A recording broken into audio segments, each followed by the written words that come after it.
Hello guys, this is Utkarsh Bhargav. In this lecture, I'm gonna continue with the chapter number 2 of Indian Economic Development class 11th.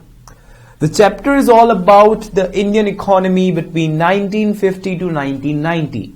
To the last video, we are done with the topic of the features of agriculture sector between 1950 to 1990, and in this video, I'm going to begin with the reforms in the agriculture sector. अगर मैं reforms की बात करूं 1950 से 1990 के बीच में, तो हमें सबसे पहले जिस चीज के बारे में बात करनी चाहिए, मैंने लास्ट वीडियो में भी उसके बारे में थोड़ा सा जिक्र किया था. Yes, it was green revolution. Green revolution सिर्फ इंडिया के लिए नहीं, बहुत सारी इकोनॉमीज जैसे पाकिस्तान, बांग्लादेश, मैक्सिको, बहुत सारी इकोनॉमीज को उन्होंने बेनिफिट किया. और आप लोगों को ये वाली बात पता होनी चाहिए कि green revolution, this whole the big nexus of the green revolution was basically initiated by an Indian. Who was the father of green revolution? Any idea guys? Yes, it was M N. Swaminathan. Swaminathan Indian है और उन्होंने ही green revolution की basically अपनी एक नींव रखी. Then उनकी टीम में और भी लोग आए, लाइक कि जब स्वामीनाथन जी ने अपनी ग्रीन रेवोल्यूशन की इस पूरे के पूरे कंसेप्ट को दुनिया के सामने रखा, तब ग्रीन रेवोल्यूशन खाली 2 क्रॉप्स को सपोर्ट करता था. वो 2 क्रॉप्स कौन सी थी? Wheat and rice. उसके बाद उनके साथ और लोग जुड़े, जिससे ग्रीन रेवोल्यूशन में और क्रॉप्स जुड़ी, लाइक एमपी सिंह. ये बड़े पॉपुलर पर्सनालिटी हैं जिन्होंने ग्रीन रेवोल्यूशन को एक नए लेवल तक पहुंचाया. तो इनके बारे में हम थोड़ा डीपली डिस्कस यहां पर नहीं करेंगे क्योंकि वो आपके कोर्स का पार्ट नहीं है. But let us start with the reforms in the agriculture sector. अगर मैं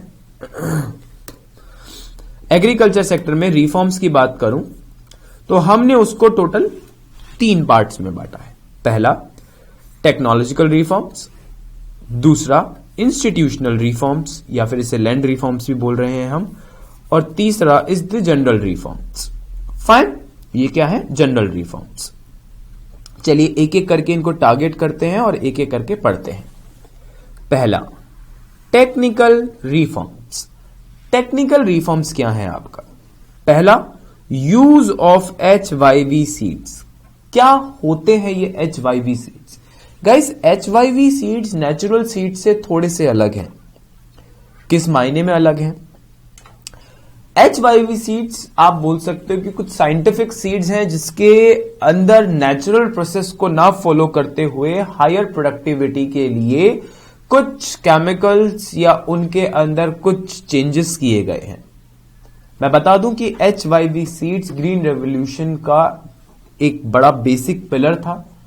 ग्रीन रेवोल्यूशन सिर्फ और सिर्फ 3 पिलर्स पे खड़ा हुआ था.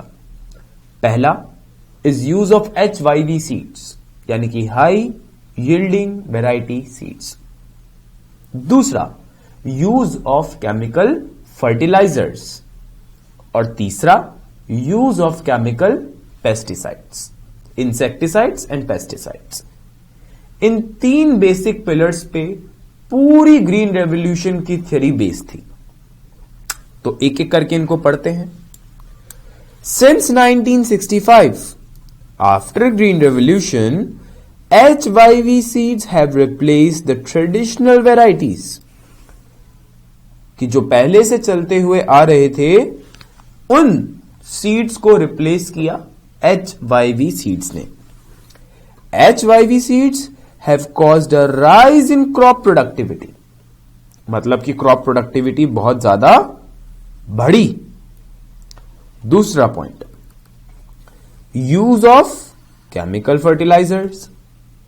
केमिकल फर्टिलाइजर्स भी ग्रीन रेवोल्यूशन का एक बहुत बड़ा पार्ट था, जो कहीं ना कहीं कन्वेंशनल फर्टिलाइजर्स से थोड़ा अपग्रेडेड था. सॉइल की फर्टिलिटी को टाइम से पहले रीन्यू करता था, जल्दी रीन्यू करता था, और कोशिश यही रहती थी कि वो फर्टिलिटी लास्ट लॉन्ग रहे। Chemical fertilisers is been increasingly used to enhance crop productivity. Use of chemical fertilisers has considerably increased over time. तो ओवर टाइम इनका इंक्रीज बहुत ज्यादा बढ़ा है। Fine. Next, third, use of insecticides and pesticides. Insecticides छोटे मोटे जो insects होते हैं, पेस्टिसाइड्स जो क्रॉप्स को जो बीमारियां होती हैं उन बीमारियों से बचाने के लिए, ये सब यूज किया जाता है। पहले ग्रीन रेवोल्यूशन से पहले इसके लिए सिर्फ प्रिकॉशंस लिए जाते थे, कोई पर्टिकुलर मेडिसिन या पर्टिकुलर कुछ हमारे पास फार्म में फैलाने के लिए नहीं होता था। लेकिन ग्रीन रेवोल्यूशन में इस चीज को इंट्रोड्यूस किया गया। Various steps now been initiated to protect crops against diseases, insects by using insecticides and pesticides. Then fourth and last, mechanized means of cultivation. क्या मतलब होता है mechanized means? Mechanized का मतलब है गाइस कि आप प्रोडक्शन के लिए इस्तेमाल करें मशीनरीज को। जितना हो सके अगर आप मशीनरी को इस्तेमाल करेंगे तो आप ही की प्रोडक्टिविटी कई गुना बढ़ेगी। क्या लिखा हुआ है? Mechanised means of cultivation means several steps now been taken by the government to popularise these of agriculture machineries like tractors, harvesters, water pumps etcetera. कि सरकार ने बहुत सारे स्टेप्स उठाए। मैंने लास्ट वीडियो में भी इसके बारे में आप लोगों को बताया था कि गवर्नमेंट क्या स्टेप्स ले रही है, किस तरीके के स्टेप्स ले रही है। गवर्नमेंट इन सारी मशीनरी के ऊपर फार्मर्स को बहुत चीप रेट पर लोन प्रोवाइड करा रही है और कोशिश कर रही है कि इसकी सारी की सारी सर्विसेज अब फार्मर्स के लिए एक्सेसिबल हो, कि फार्मर्स उसको एक्सेस कर सके। फाइन। तो ये थे आपके क्या, that is your technical reforms. अब हम आते हैं किस पे, इंस्टीट्यूशनल रिफॉर्म्स पे।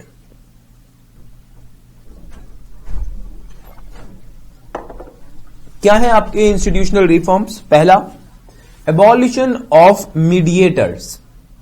मीडिएटर्स, ये हम किन मीडिएटर्स की बात कर रहे हैं गाइस? ये वो मीडिएटर्स हैं जो फार्मर्स और कंज्यूमर्स, बेसिकली हाउस होल्ड, इनके बीच में जितने भी लोग आगे उन ईटेबल आइटम्स को पास ऑन कर रहे हैं, उसकी रिटेलिंग कर रहे हैं, वो सब क्या माने जाते हैं?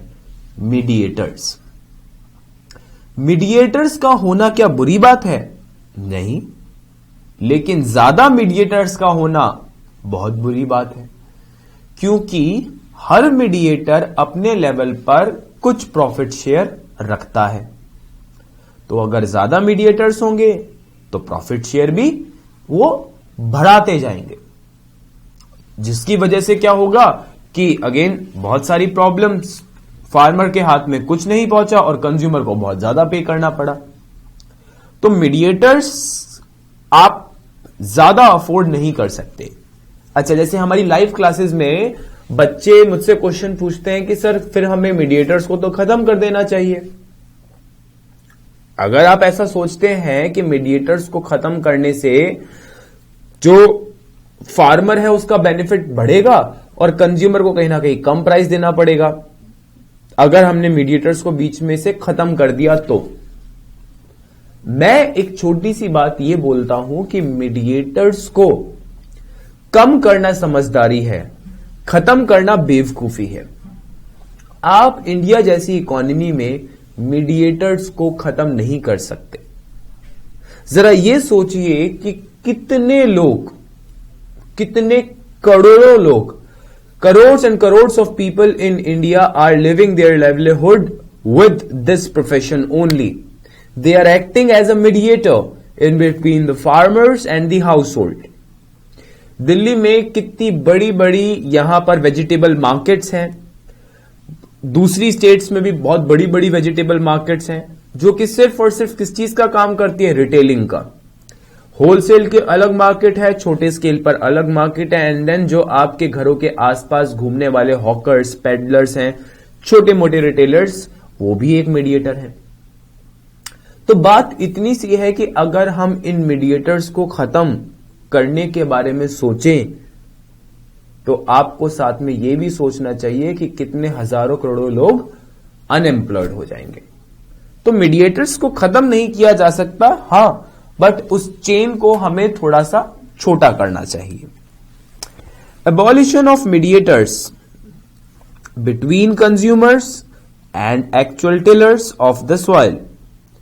This has been done with a view to stop the exploitation of the cultivators. कि इस पूरी प्रोसेस में जिसका सबसे ज्यादा नुकसान हो रहा है, सबसे पहले वो है फार्मर, और फार्मर के बाद किसका नुकसान हो रहा है, कंज्यूमर्स। हमें ही बहुत ज्यादा पे करना पड़ रहा है, because mediators pay lower price to the farmers and charge higher price from the customers, और बीच में वो अपना प्रॉफिट शेयर अच्छा खासा रख लेते हैं। तो मीडिएटर्स कहीं ना कहीं कम किया गया। दूसरा, regulation of rent. If you guys remember, तो जो हमारा फर्स्ट चैप्टर था उसके अंदर मैंने आपको एक पॉइंट पढ़ाया था, that was the land revenue system. Land revenue system अलग अलग स्टेट में अलग अलग नाम के साथ पॉपुलर। सबसे ज्यादा पॉपुलर नाम जमींदारी सिस्टम, दूसरा नाम महलवाड़ी सिस्टम, तीसरा नाम रियायतवाड़ी सिस्टम। तो लैंड रेवेन्यू सिस्टम इंडिया में बहुत पॉपुलर थे, और इनफैक्ट अगर हम बोले तो शायद आज भी कई किसी डिप्राइव एरिया में पॉपुलर होंगे, जिसके अंदर होता क्या है कि जो लैंडलॉर्ड्स होते हैं वो अपने लैंडलेस लेबर्स जो उनके फार्म पे काम कर रहे हैं उनको क्या करते हैं, एक्सप्लॉइट करते हैं। कि प्रोडक्शन करी किसने, उन फार्मर्स ने। लैंड किसका है, आपका, और आप कितना शेयर ले जाते हैं, 70-80% शेयर तो आप ही लेके जा रहे हैं। बाकी का 10-15-20% जो बचा फार्मर के पास, उसे फार्मर बेच के क्या तो खाएगा और क्या उसने कमाया। नाउ गवर्नमेंट ने इस चीज को रोकने के लिए क्या लॉ पास किया। आज की डेट में इंडिया में यह लॉ है कि कोई भी लैंडलॉर्ड 1/3 से ज्यादा, 1/3 से ज्यादा एज रेंट नहीं वसूल सकता, नहीं डिमांड कर सकता। अगर वो करता है, अगर वो कर रहा है, तो लैंडलेस लेबर्स पुलिस में जाके उसके अगेंस्ट में कंप्लेंट करा सकते हैं। फाइन, पॉइंट क्या है, to stop the excessive and illegal extortion from the cultivators, rent has been fixed by the government and it does not exceed 1/3 the value of crop. 1/3 से ज्यादा वो वैल्यू नहीं बढ़ती। फाइन, तो मैक्सिमम 1/3 है। Then C point, ये बहुत ही अच्छा पॉइंट है गाइस, कलेक्टिव बार्गेनिंग। हमारी गवर्नमेंट ने कलेक्टिव बार्गेनिंग के ऊपर बहुत ज्यादा स्ट्रेस डाला। कलेक्टिव बार्गेनिंग बोले या बोले से कोऑपरेटिव फार्मिंग क्या होती है, पहले जरा हम स्टूडेंट्स को यह समझा दें कि what is this cooperative farming और कैसे ये बहुत अच्छी बात है। गाइस, गवर्नमेंट पंचायत को कुछ आप रूल्स रेगुलेशन बोलो या ऑर्डर्स बोलो या सजेशंस बोलो, वो पास ऑन करती है एंड देन पंचायत अपने गांव में उसको अप्लाई करती है। तो कोऑपरेटिव फार्मिंग क्या है कि आप अपने गांव में, लेट्स से मैं एक छोटे से एग्जांपल के थ्रू ये कोऑपरेटिव फार्मिंग का पूरा कंसेप्ट समझाऊंगा। आई होप कि आपको एक ही एग्जांपल से वो बातें समझ में आए। मान लीजिए कि एक गांव के अंदर टोटल 30 फैमिलीज रहती हैं। कितनी? 30 फैमिलीज। और हर फैमिली के अंदर एक मेंबर ऐसा है जो फार्मिंग में लगा हुआ है, बाकी बच्चे हैं एंड देन हाउसवाइफ्स है, लेट्स से। तो यानी कि टोटल 30 ऐसे लोग हैं, लेट्स से 30 मेल्स हैं जो फार्मिंग में इन्वॉल्व हैं, and then there is a separate panchayat. ना 30 के 30 क्या कर रहे हैं, फार्मिंग कर रहे हैं, और सबके पास अपना लैंड नहीं है, कुछ उसमें से लैंडलेस लेबर भी हैं। तो अब पंचायत ने क्या बोला कि आप 30 के 30 लोग हो और सिर्फ फार्मिंग में लगे हुए हो। अल्टीमेटली होता क्या है कि जो आपने क्रॉपिंग करी वो कोई बाहर से होलसेलर आता है और आपको कम दाम पर, आपसे कम दाम पे खरीद के ले जाता है। वो अल्टीमेटली नुकसान किसका, फार्मर्स का, कि बाहर से कोई आया ट्रेडर और उसने आपको कम दाम पर वो खरीद के चला गया। क्योंकि कोई भी फार्मर वो सरदर्द नहीं चाहता कि मैं खुद लेके जाऊं मार्केट में, बार्गेनिंग करूं और पैसे लेकर घर पर आऊं। वो कोई सरदर्द नहीं चाहता। सब क्या चाहते हैं कि बैठे बिठाए मेरा सामान यहीं पे बिक जाए, भले ही मेरे को कम पैसा क्यों मिले, लेकिन यहीं पे बिक जाए। तो मैक्सिमम फार्मर्स की यही थिंकिंग, मेरे को ना जाना पड़े। तो पंचायत उसमें क्या कर सकती है, कोऑपरेटिव फार्मिंग का कंसेप्ट डाल सकती है। जैसे 30 में से वो 22 या 23 लोगों को यह बोले कि लोग, आप लोगों की जिम्मेदारी है सिर्फ फार्मिंग करना। फाइन। तो 30 में से 22-23 लोगों को बोला कि आप सिर्फ क्या करेंगे, फार्मिंग करेंगे। मींस आप लोग फैल जाओ और इस सामान की आप फार्मिंग करो, इस क्रॉप की आप फार्मिंग करो। बाकी के बचे हुए जो 7-8 लोग हैं, उन लोगों को आप अलग अलग काम डिवाइड कर दो। जैसे एक आदमी को आपने काम सौंपा सिर्फ ट्रांसपोर्टेशन का, कि ट्रांसपोर्टेशन सारा तुम देखोगे, यहां से गांव से उस ट्रॉली के अंदर या ट्रैक्टर के अंदर सारा का सारा सामान लोड करके मार्केट तक आपको लेके जाना है। एक आदमी को आपने काम अलॉट किया कि आपको मार्केट में बार्गेनिंग करनी है, कोई बात करने में बहुत अच्छा है तो उसको आपने क्या काम दिया कि आपको जाके मार्केट में बार्गेनिंग करनी है। एक को आपने क्या काम सौंपा कि सारी बैंकिंग एक्टिविटीज आप संभालोगे, सारे अकाउंट्स आप मैनेज करोगे। एक को आपने क्या काम सौंपा कि आप सारे वेयर हाउसेस संभालोगे। तो क्या कि सबको एक एक काम अलॉट कर दिया गया, एंड देन फाइनली इन सारे के सारे रोल प्ले करने के बाद जो टोटल प्रॉफिट जनरेट होगा वो सबके अंदर आप डिवाइड कर दो। फाइन। तो ऐसे होती है कलेक्टिव बार्गेनिंग, या आप बोल सकते हो उसको कोऑपरेटिव फार्मिंग, कि सब मिलजुल के काम कर रहे हैं और सारा का सारा जो काम है वो सिंप्लीफाइड वर्जन में हो रहा है। अब कोई फार्मर इसमें इंटरेस्ट क्यों दिखाएगा, इंटरेस्ट इसीलिए दिखाएगा क्योंकि जो होलसेलर आके आप ही के फार्म से सामान उठा रहा था वो आपको कम प्राइस दे रहा था। अब because of this cooperative farming आपका सामान सीधा मार्केट में जाता है और मार्केट में बिकता है, जो आपको देता है ज्यादा दाम। फाइन। अच्छा, इस कोऑपरेटिव फार्मिंग से 2 बेनिफिट हुए। पहला बेनिफिट मैंने बता दिया कि हाई प्राइस मिलेगा, और दूसरा सबसे बड़ा बेनिफिट कि इससे डिस्गाइज्ड अनएम्प्लॉयमेंट जैसी बहुत बड़ी प्रॉब्लम भी सॉल्व हो जाती है, कि जो बेसिकली फार्म पे जाके बस खड़ा हो रहा था, उसकी कोई जरूरत नहीं थी, बस फालतू में लगा हुआ था। डिस्गाइज अनएम्प्लॉयमेंट मैंने फर्स्ट चैप्टर में ही आपको पढ़ा दिया था, जो आज भी आप आईईडी के लास्ट यूनिट में पढ़ेंगे विद स्टैटिस्टिक्स, डेटा के साथ, कि आज भी डिस्गाइज्ड अनएम्प्लॉयमेंट इंडिया में एक बहुत बड़ी प्रॉब्लम है।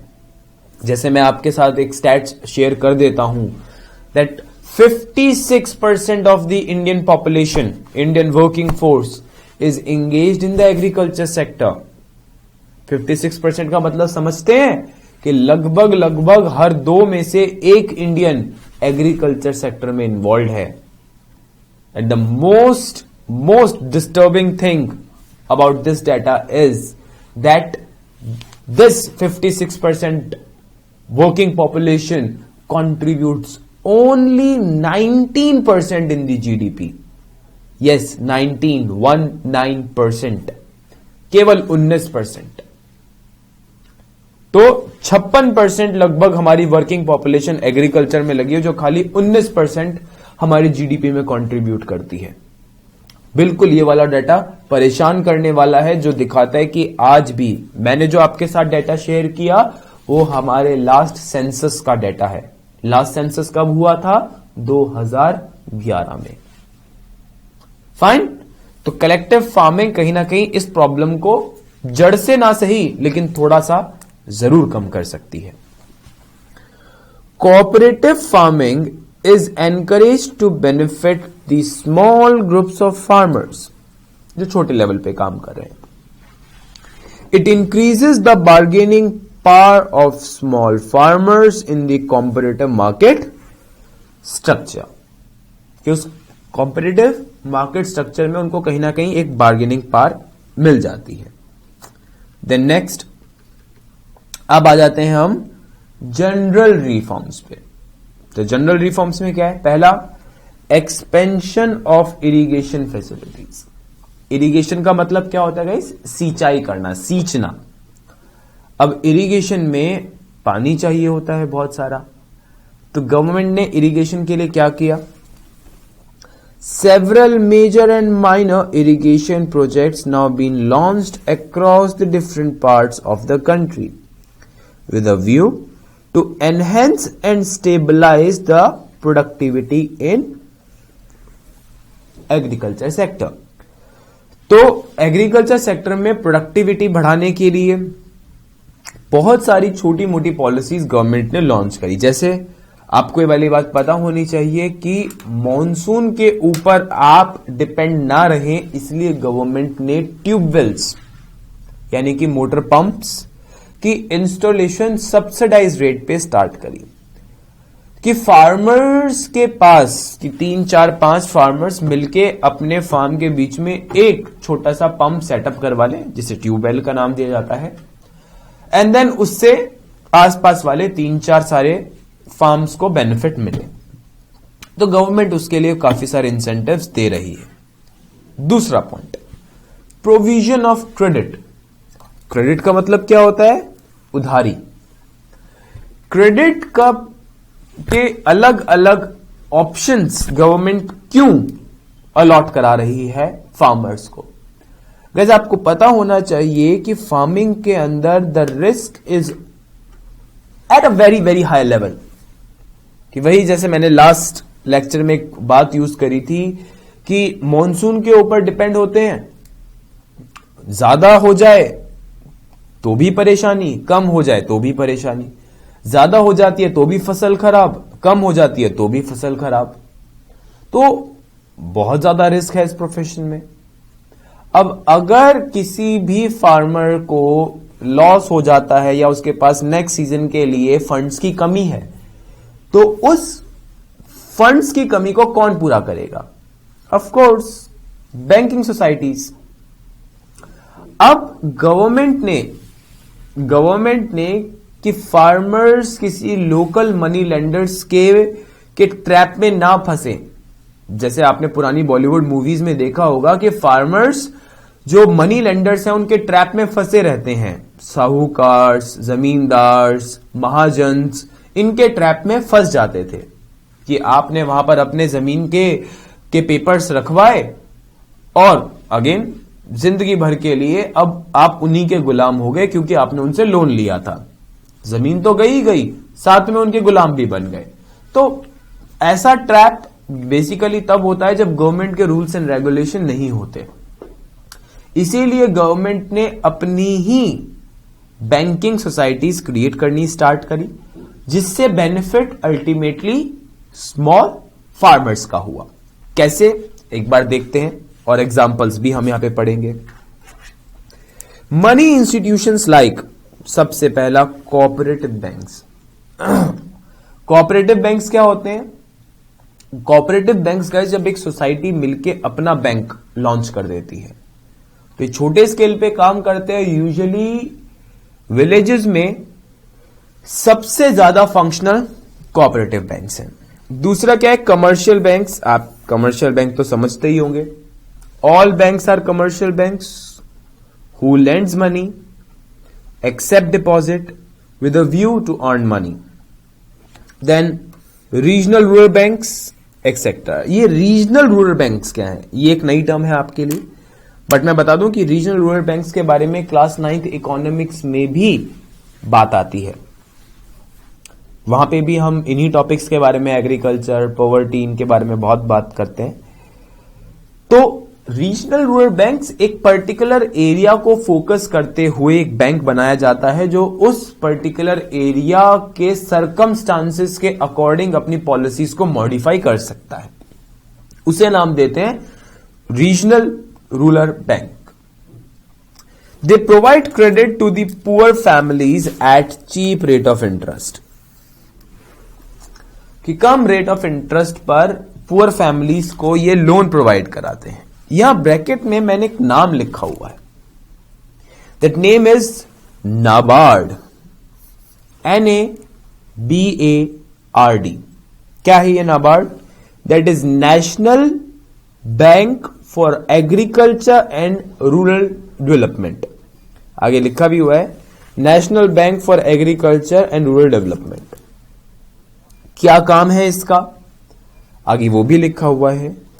Was established to institutionalize credit facilities to the farmers at national level। तो ये जो इंस्टीट्यूशनलाइज करने की बात आ रही है, ये कैसे उसको मैनेज करेंगे या किस तरीके से मैनेज करने की बात आ रही है। आपको पता है guys that who is the father of all the banking activities in India? Yes, it is RBI, the central bank of India. अब ये जो RBI है, RBI डायरेक्टली रूरल एरियाज को कैप्चर नहीं कर पाती, थोड़े से डिप्राइव्ड होते हैं, वहां तक सारी इंफॉर्मेशन नहीं पहुंचती है। तो रूरल एरियाज को अपलिफ्ट करने के लिए उन्होंने वहां पर अलग कमर्शियल बैंक्स, अलग कोऑपरेटिव बैंक्स, अलग रीजनल रूरल बैंक्स ओपन करे, और हर रूरल एरिया को मॉनिटर करने के लिए और उनके लिए सेपरेट पॉलिसीज बनाने के लिए RBI ने अपनी एक अलग डिवीजन बनाई जो सिर्फ और सिर्फ एग्रीकल्चर सेक्टर, रूरल एरियाज को ही फोकस करता है, और जिसको नाम क्या दिया गया? नाबार्ड। फाइन। तो नाबार्ड, क्या हम ये बोल सकते हैं कि वो इक्विवेलेंट है RBI के? नो, क्योंकि नाबार्ड को आगे रिपोर्ट करना पड़ता है RBI को। तो बस RBI ने रूरल एरियाज को वो स्पेशल एक अटेंशन दे सके, इसीलिए उन्होंने अपनी एक सेपरेट डिवीजन बना दी जिसका नाम दिया गया NABARD. Fine. Now the C, the last one, the price support policy. What is this price support policy? है क्या ये price support policy? Price support policy से हमारा क्या मतलब है? This is popularly known as what? MSP, minimum support price. ये word आपने पहले भी सुना हुआ है, मिनिमम सपोर्ट प्राइस। सर हमने तो नहीं पढ़ा। अगेन क्लास 9th की इकोनॉमिक्स में MSP के बारे में बहुत कुछ था। होता क्या है, गवर्नमेंट एक सीजन ऑन होने से पहले ही एक रेट इशू कर देती है, क्रॉप का एक रेट पहले ही इशू कर देती है, ताकि फार्मर्स के मन में एक सेंस ऑफ सेटिस्फैक्शन बनी रहे। एग्जाम्पल, लेट्स से कि आप एक फार्मर हैं किसके? टमाटोज के। आप टमाटोज प्रोड्यूस करते हैं और गवर्नमेंट ने पहले ही MSP रिलीज कर दिया है कि आने वाले सीजन के अंदर जो रेट रहेगा दैट विल बी ₹10 पर kg। तो अब फार्मर के माइंड में एक ये सेटिस्फैक्शन है कि अब चाहे जो मर्जी हो जाए, मेरे को कम से कम 10 रुपए पर किलो का रेट तो मिलेगा। ऐसे किसी केस के अंदर अगर फार्मर ओपन मार्केट में सेल करने के लिए जाता है तो उसका सीधा स्टेटमेंट क्या होगा कि 10 रुपए पर kg तो गवर्नमेंट मेरे को देने के लिए तैयार है, आप बताइए कि कितना ज्यादा देंगे अगर उनको किसी प्राइवेट ट्रेडर को बेचना है। तो तो अगर उन्हें प्राइवेट मार्केट में अपना सामान बेचना है, so they will bargain for a price which will be higher than ₹10। 10 रुपए से ज्यादा के रेट पर ही वो बार्गेन करेंगे। फाइन। अब ऐसे भी बहुत सारे फार्मर्स होते होंगे जो उस 10 रुपए में जाके सरकार को बेच दें। बिल्कुल। तो जो लोग जाके सरकार को अपना माल बेच देते हैं, अपने टमाटोज बेच रहे हैं, सरकार उनका क्या करती है? सरकार उनको रखती है बफर स्टॉक में। आपने शायद वर्ड सुना होगा ये वाला, बफर स्टॉक। बफर स्टॉक वहां पर पहुंच गया, फिर सामान का कहां इस्तेमाल होता है? सामान का फिर इस्तेमाल होता है गवर्नमेंट की अलग अलग पॉलिसीज में, like ration shops, mid day meal scheme और फूड फॉर वर्क प्रोग्राम। इन सारी स्कीम्स में वो सारा सामान यूज होता है। तो ये है गाइज आपकी प्राइस सपोर्ट पॉलिसी। इसे आप एमएसपी का भी नाम देते हैं।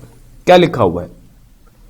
To motivate the farmers to increase their income from output, it is necessary to protect them against uncertainty of the market through price support policy, popularly known as MSP. Fine. कि उनको market की uncertainties से बचाने के लिए, उनको market में चलने वाले कंपटीशन से बचाने के लिए जब सरकार एक रेट रिलीज कर देती है तो उसे आप नाम देते हैं एमएसपी का, which guarantees minimum price to the farmers for their production. जो क्या गारंटी करते हैं कि भाई आपको इतना तो कम से कम प्राइस मिल ही जाएगा। फाइन। तो ये क्या है आपका एमएसपी।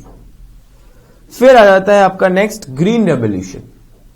तो ये गाइस आपके तीनों reforms. Now the green revolution.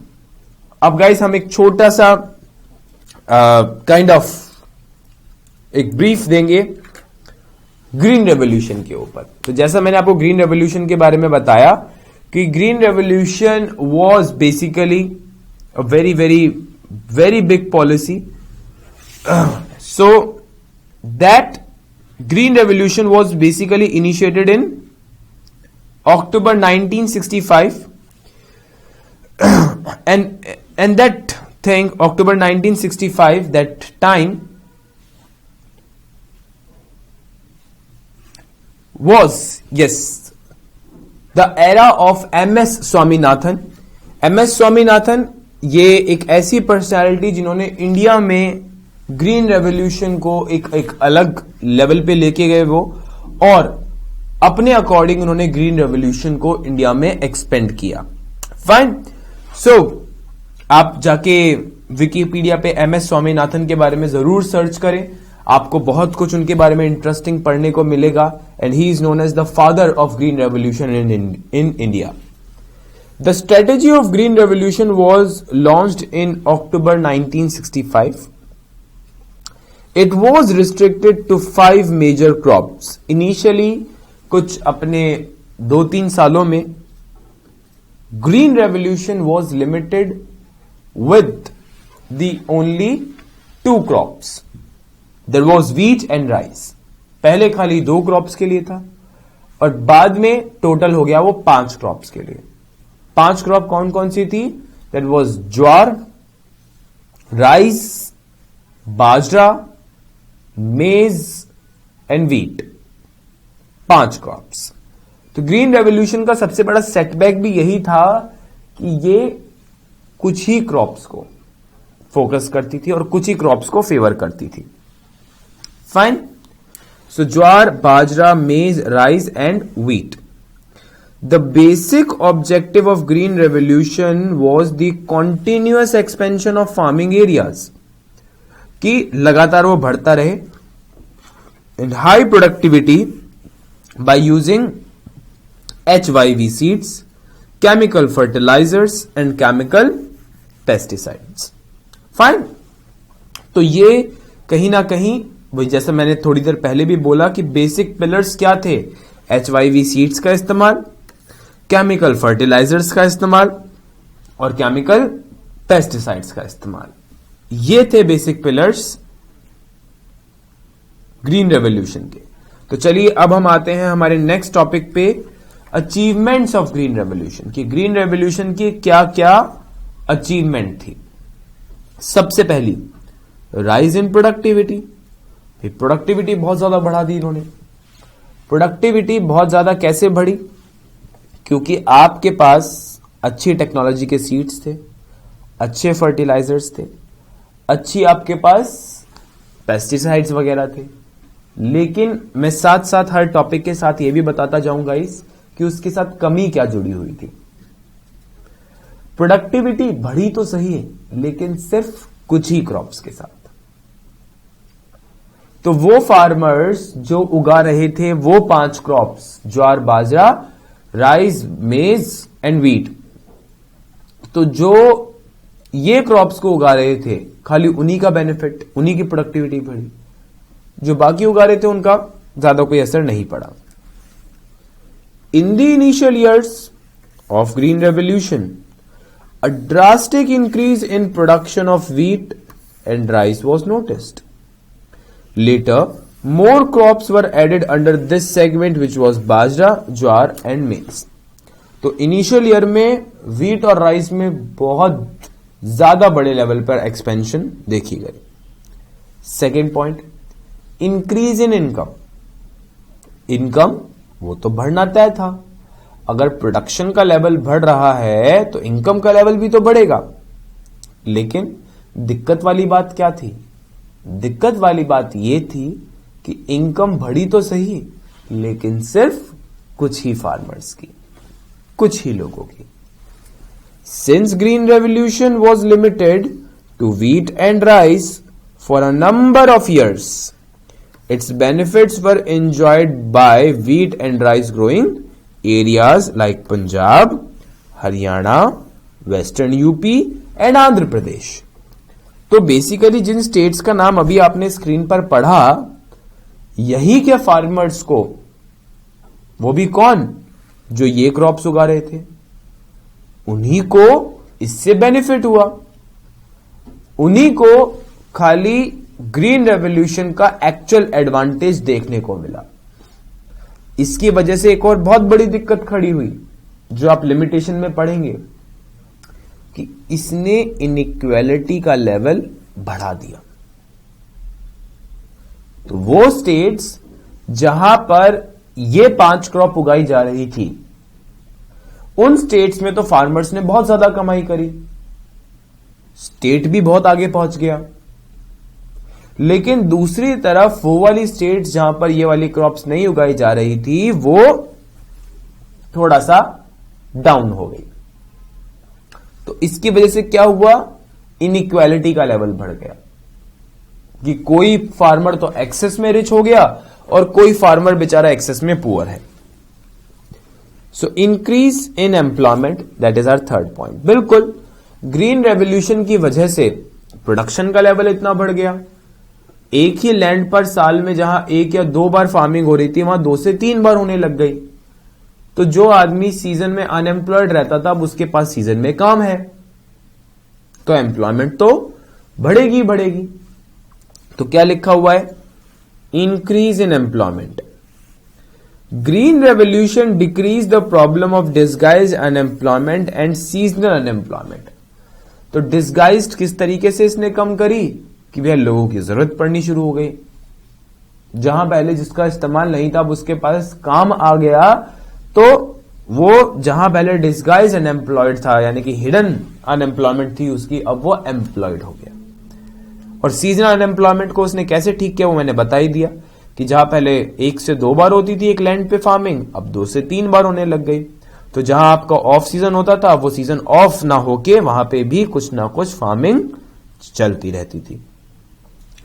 With a view of growing with more than one crop on a piece of land, increase the demand of more laborers throughout the years. तो जहां एक ही piece of land पर अलग अलग crops उगाने का concept green revolution के साथ आया, वहीं लेबर्स की भी डिमांड मार्केट में बढ़ गई, फार्म्स पे बढ़ गई, जिसकी वजह से अनएम्प्लॉयमेंट की प्रॉब्लम ज्यादा नहीं बट थोड़ी बहुत सॉल्व हुई। फाइन। देन फिर आता है हमारा चौथा point, that is rise in what, the commercial farming. Commercial farming भी बहुत बड़े लेवल पर आपकी बढ़ी। क्यों? कमर्शियल फार्मिंग का मतलब याद है? आई होप कि आपको याद हो। कमर्शियल फार्मिंग का मतलब होता है guys, when you are producing to earn profit. जहां पहले एक फार्मर इतना प्रोड्यूस कर पाता था कि जिससे उसकी फैमिली का सारा खाना निकल पाए और थोड़ा बहुत सरप्लस में बचे, जिसको बेच के वो पैसा थोड़ा सा कमा ले। तो यानी कि कमर्शियल फार्मिंग वो कर तो रहा था, लेकिन प्रोडक्टिविटी कम होने की वजह से वो कमर्शियल फार्मिंग छोटे लेवल पे थी, कम क्वांटिटी थी। अब जैसी ग्रीन रेवोल्यूशन आया, प्रोडक्टिविटी बहुत ज्यादा बढ़ गई। तो जहां पहले उसके पास सरप्लस कम स्टॉक बचता था, मतलब फैमिली की कंजम्पशन को काटने के बाद जो सरप्लस उसके पास बचा मार्केट में बेचने के लिए, अब उसकी क्वांटिटी हो गई बहुत ज्यादा। तो कहीं ना कहीं कमर्शियल फार्मिंग बढ़ी, अगेन उसका प्रॉफिट बढ़ा और बहुत सारे फार्मर्स को इसका बेनिफिट भी मिला। तो क्या लिखा हुआ है? Rise in commercial farming. Now with green revolution along with several other policies launched by Indian government to benefit poor farmers, encouraged them to start commercial farming at large scale। तो ऐसी सारी पॉलिसीज के बाद farmers बहुत ज्यादा encourage हुए, क्योंकि farmers को होने लगा बहुत ज्यादा बेनिफिट, और अल्टीमेटली उसका बेनिफिट यह हुआ कि उनका प्रॉफिट लेवल बहुत ज्यादा बढ़ गया।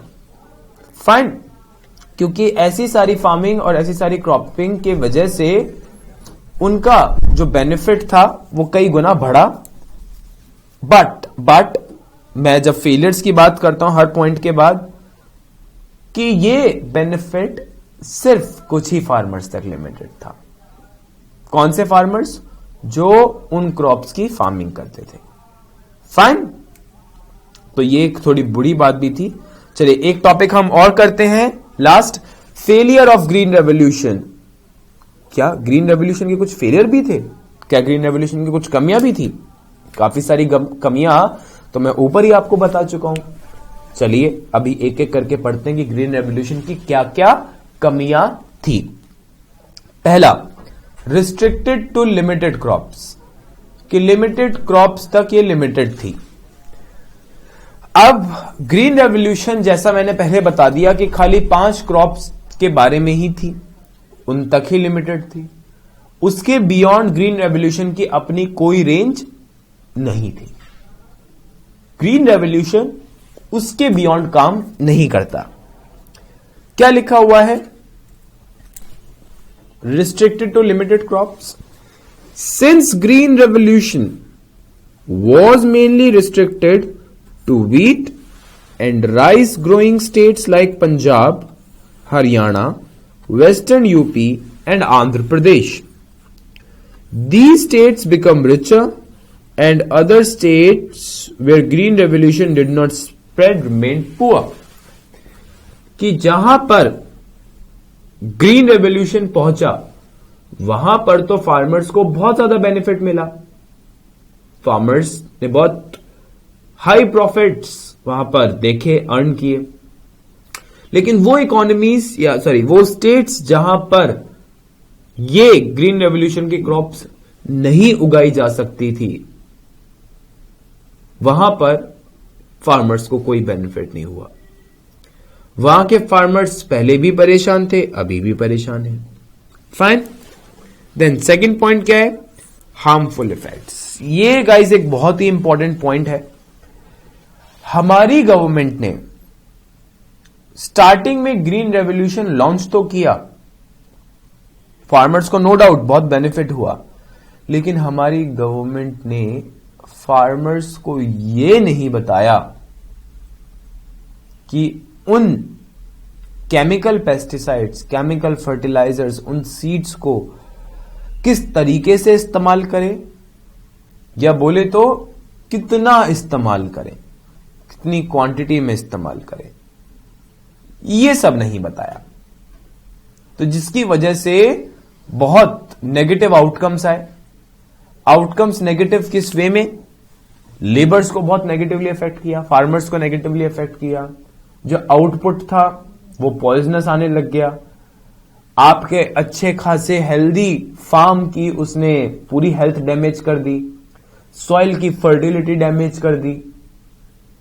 तो बड़ी सिंपल सी बात है कि अगर आप कोई मेडिसिन कंज्यूम कर रहे हैं तो उससे आपकी तबीयत ठीक होगी, लेकिन अगर आप एक्सेस में उसी मेडिसिन को कंज्यूम कर ले तो तबीयत ठीक होने की बजाय खराब हो जाएगी। ऐसे ही सेम क्रॉप्स के साथ हुआ कि डॉक्टर ने यह तो बताया कि इस दवाई से आप 100% ठीक हो जाओगे, लेकिन डॉक्टर ने यह नहीं बताया कि एक दिन में वो कितनी कंज्यूम करनी है, 1 बार, 2 बार, 3 बार, 4 बार, कितनी बार।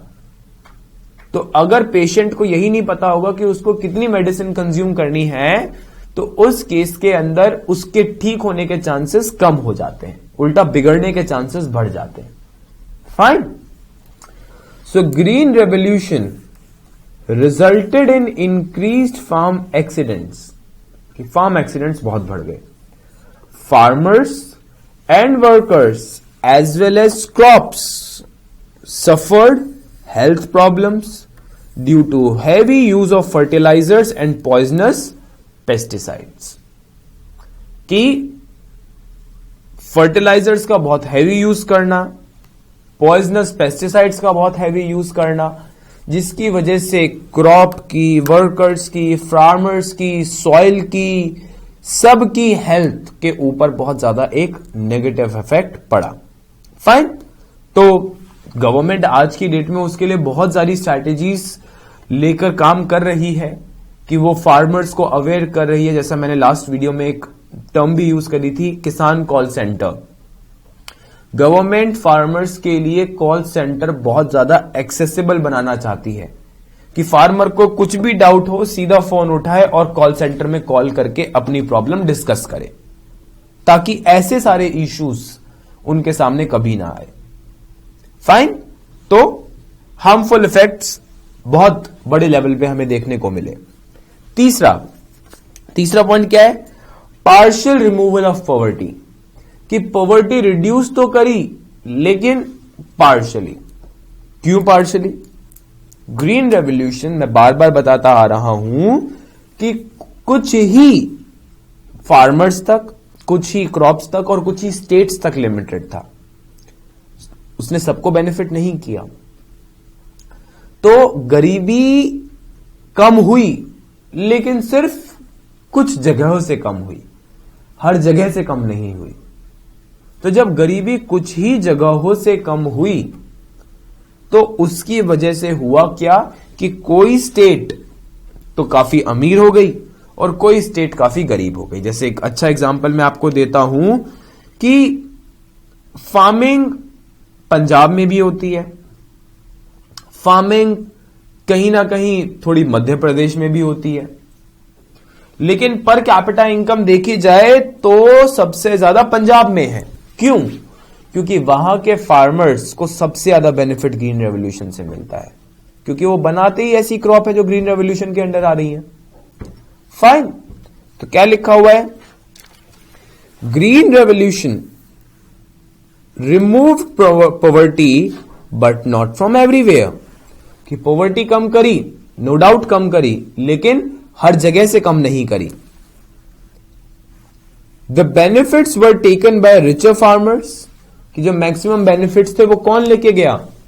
रिचर फार्मर लेके गया, क्योंकि उसके पास ट्रैक्टर खरीदने की भी पावर है, उसके पास महंगे सीड्स, महंगे फर्टिलाइजर्स, महंगे पेस्टिसाइड्स, सबको खरीदने की पावर वो रखता है। तो मैक्सिमम बेनिफिट्स किसके पास? रिच फार्मर के पास। And poor farmers were left out, यहां पर गाइस लेफ्ट आना चाहिए था, were left out because of lack of finance and credit to purchase fertilizers, tractors, harvesters and water pumps etcetera. कि बेचारा गरीब फार्मर उसके पास ये सारी फैसिलिटीज कभी नहीं पहुंच पाई। क्यों नहीं पहुंच पाई? इतना पैसा ही नहीं था कि वो वाटर पंप खरीद सके, वो ट्रैक्टर खरीद सके, वो अच्छा फर्टिलाइजर खरीद सके। तो कहीं ना कहीं ग्रीन रेवोल्यूशन का सबसे ज्यादा बेनिफिट अमीर फार्मर्स को ज्यादा मिला। तो पॉवर्टी कम तो करी, लेकिन कुछ ही जगहों से और कुछ ही लोगों को बेनिफिट किया। चौथा और आखिरी point, partial removal of poverty के बाद रिक्वायर्स मोर वाटर। कि ग्रीन रेवोल्यूशन में जो फार्मिंग थी वो कन्वेंशनल फार्मिंग से ज्यादा पानी मांगती है। हां जी, वो ज्यादा पानी मांगती है, जिसकी वजह से कहीं ना कहीं वो सारी स्टेट्स जहां पर पानी का स्टॉक कम है या वो सूखे से ग्रस्त हैं, ड्रॉट प्रोन एरियाज हैं, तो ऐसी सारी स्टेट्स के अंदर ग्रीन रेवोल्यूशन तो चाह के भी इंप्लीमेंट नहीं किया जा सकता था, क्योंकि पानी की बहुत जरूरत पड़ती थी। तो यह भी ग्रीन रेवोल्यूशन के लिए एक बहुत बड़ा सेटबैक साबित हुआ कि पानी की बहुत जरूरत पड़ती थी, इसलिए वो सारे फार्मर्स जिनके पास पानी का स्टॉक कम था या जिनके स्टेट में पानी का स्टॉक कम था या जो पानी अरेंज नहीं कर पाते थे, उनको ग्रीन रेवोल्यूशन से ज्यादा कोई बेनिफिट नहीं हुआ। तो क्या लिखा हुआ है? Farming under green revolution requires comparatively more water than conventional farming. कि कन्वेंशनल फार्मिंग से ज्यादा पानी की जरूरत पड़ती है। This was a major setback for the farmers from the drought prone areas. कि जिसकी वजह से वो सारे फार्मर्स जो कहां से, ड्रॉट प्रोन एरियाज का मतलब सूखाग्रस्त इलाके, कि वो एरिया से बिलोंग करते हैं जहां पर सूखा बहुत बड़े लेवल पर है, ड्रॉट आ रखा है जहां पर, या फिर जहां पर पानी की कमी है, there is scarcity of water. वहां के फार्मर्स इसके बेनिफिट्स बिल्कुल भी इंजॉय नहीं कर पाए। क्यों? क्योंकि ग्रीन रेवोल्यूशन कम पानी के साथ सक्सेसफुल नहीं था। तो कम पानी मतलब फेलियर, आपको अपने कन्वेंशनल तरीकों पे चलना पड़ेगा। ज्यादा पानी तो आपको अर्निंग्स भी ज्यादा होंगी। क्यों? क्योंकि आप ग्रीन रेवोल्यूशन के साथ चल सकते हो। फाइन, तो ये थे गाइज आपके सारे फेलियर्स ऑफ ग्रीन रेवोल्यूशन। तो एक काम करते हैं कि आज के लेक्चर के लिए हम इतना ही रखते हैं। फाइन, जिसके अंदर हमने सारे रिफॉर्म्स के बारे में बात करी, टेक्नोलॉजिकल अलग, लैंड अलग, जनरल रिफॉर्म्स अलग, देन उसके बाद हमने ग्रीन रेवोल्यूशन के अचीवमेंट, ग्रीन रेवोल्यूशन के फेलियर्स, हमने इन सब के बारे में डिटेल में बातें करी। फाइन, तो ID, I know it is interesting, but it contains a lot of facts and you have to retain those facts in your mind. So it's my humble request to all the students, keep revising guys, क्योंकि ये content बड़ी जल्दी mind से wash हो जाता है। Fine, so keep revising, study hard, take care of yourself. We'll catch you soon in the next video. Thank you so much guys.